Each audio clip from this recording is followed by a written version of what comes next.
but that frankly is quite embarrassing, like a guilty pleasure song.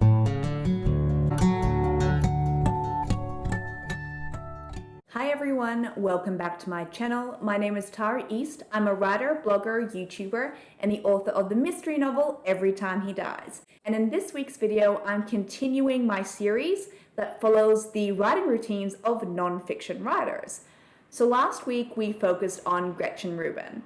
And in this week's video, I'm going to focus on the non-fiction writer Ryan Holiday as I unpack his writing routine in the hopes that it might give you some ideas and tips and tools that might improve your own approach to writing. So for those who don't know, Ryan Holiday is a writer and a media strategist. He started working in the corporate field, but when he started a blog about 10 years ago or so, it suddenly took off and he decided to write a book.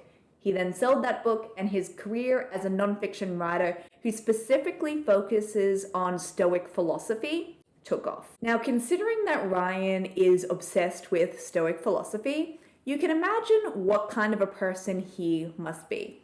So Ryan takes his writing incredibly seriously, and for that reason, he has chosen to set professional hours. He is not the sort of person who works hurriedly up to a deadline, or the kind of person that only writes when inspiration strikes. And he also never writes in his pajamas or while he's working from bed. Instead, he writes every single day, but he treats it like it's a job. Ryan is clearest and is least likely to be interrupted in the mornings, so for that reason, that's when he's carved out his writing time. In treating writing like a job, Ryan gets up every morning, he has a shower, gets dressed, and then he goes to his office, which is outside of the home, as though he were attending an actual paid job. Well, I should say it is an actual paid job, but you know what I mean. Ryan used to have a home office, but just prior to the pandemic happening, he bought a bookstore. And of course, the pandemic happened and he couldn't open it.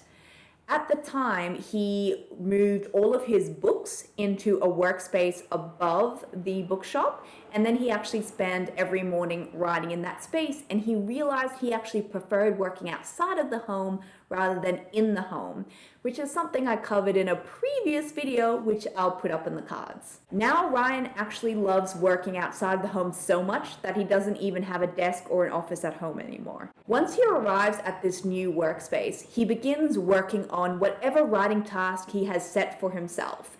And then he'll usually work from either 8 or 9 until 11 or 12. So he always writes for about 3 hours. And then he's done. Ryan personally finds working in a cafe completely bizarre because he likes having the freedom to stand up, pace around the office, or go out for a walk. He also likes to be able to stare out a window or spread his research materials out on the desk or turn up the music. In terms of structure, Ryan's books are often broken up into quite small sections, and for each of these sections, he works on them in separate Google Docs.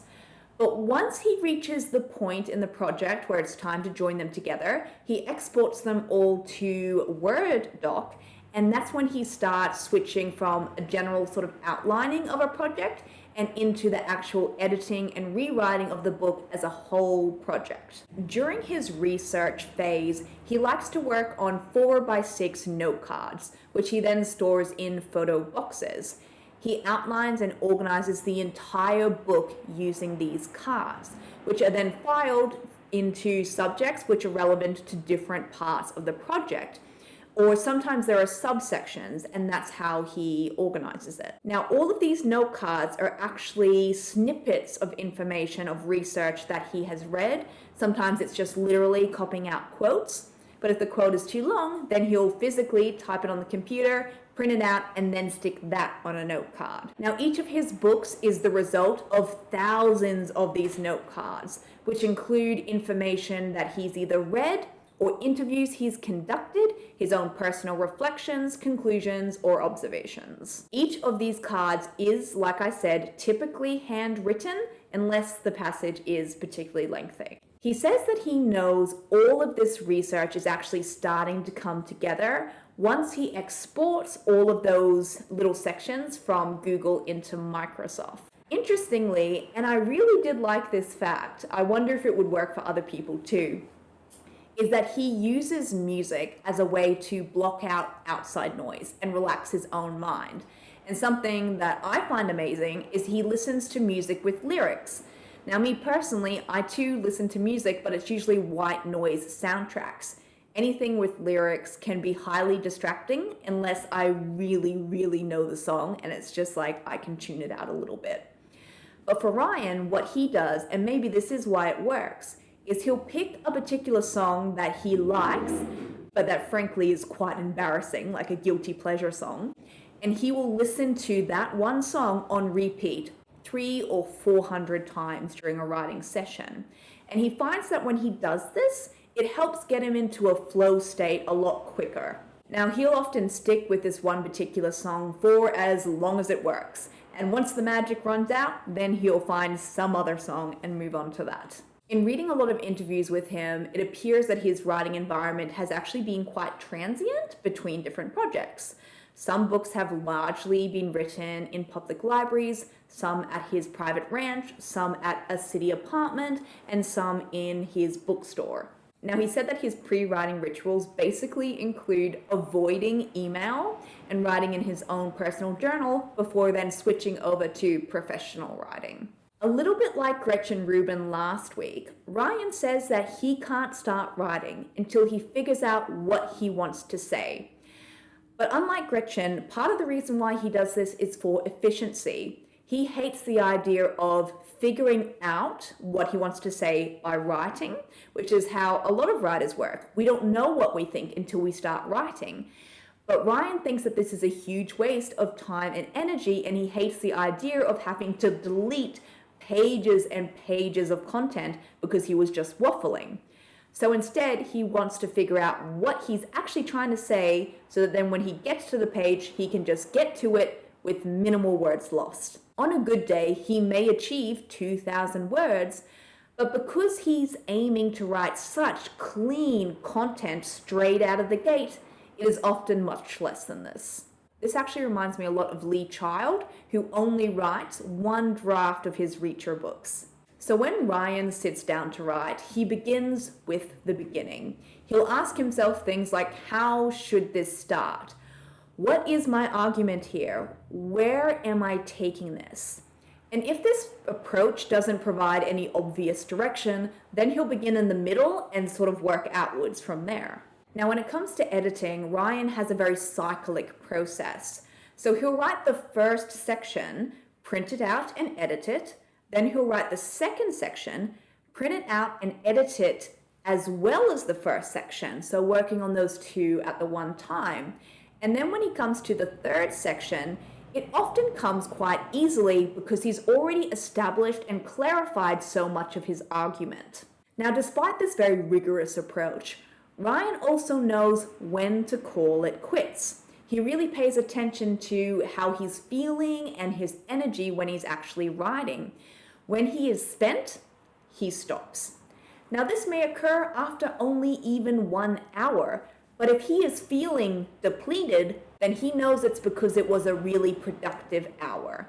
He also aims to leave enough on the page so that when he comes back to writing the next day, he's kind of got something to get him going. And for him, he states that this is vital to ensure that even if it's sort of like an illusion, he's creating this sense of momentum, this creative momentum, and it's making it easy for him to get back into the work the next day. Now for Ryan, he says research is totally separate from writing, at least that's how he sees it. He may spend several months or years gathering materials for a new project before he even begins writing.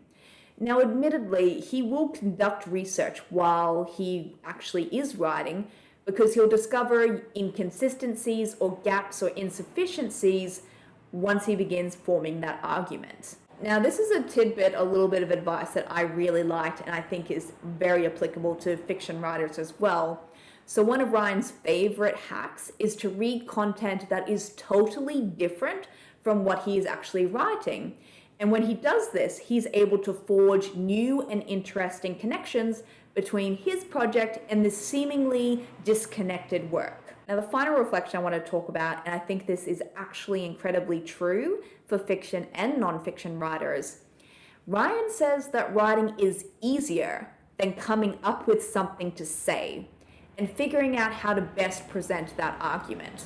But he would never describe writing itself as easy. Now I'd love to hear from you. What do you think of Ryan's approach to routine and to writing? Do you find it intriguing the way he conducts research? Do you find it intriguing how rigorous he is? Or is it completely different to your approach to writing?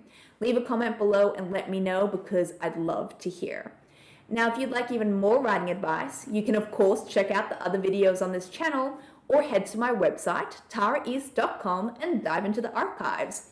While you're there, please consider joining my email newsletter, link below, because when you do, I'll send you a free gift. Woohoo! You'll also receive an email newsletter in your inbox every single Thursday morning, containing a note by me, an inspiring quote, some resources that I've recently enjoyed and think you will too, as well as some tidbits that I only share via email. Thank you so much for being here and for giving me your time again this week. I really appreciate it. Stay safe, stay calm, and keep writing because the world actually does need more books.